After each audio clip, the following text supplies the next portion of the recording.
آیه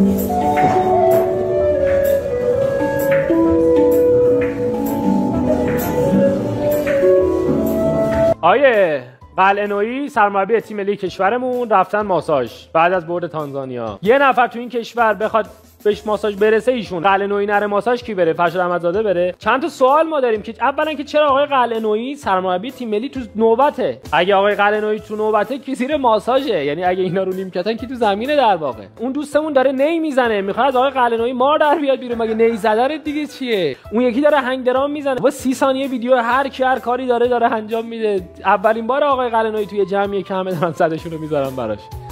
امیر خان خیلی خوش اومدین به مجموعه ما. امیدوارم که یک ماساژ لذت بخش برای شما داشته باشین. صدتون رو بذارید برای امیر خان. امیر خان خشک یا بابا روغن؟ روغن نداریم امیر خان. خیلی گرفتگی داره اینا واسه فشار رسانه است. اینجا چطور؟ درد؟ فشاری که بابت جوونگرایی به شما اومده. ببین این منطقه کافاست.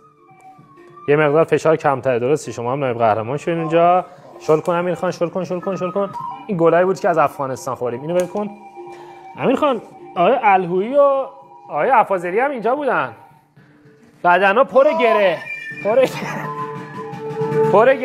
بیاد قبل جام جهانی ایناشون ویزاها هم نیومد. امیر خان همه بدنا گرفته است.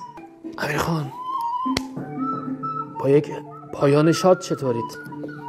بچه شادش کنید. امیر خان پایان شاد درخواست داده بودن.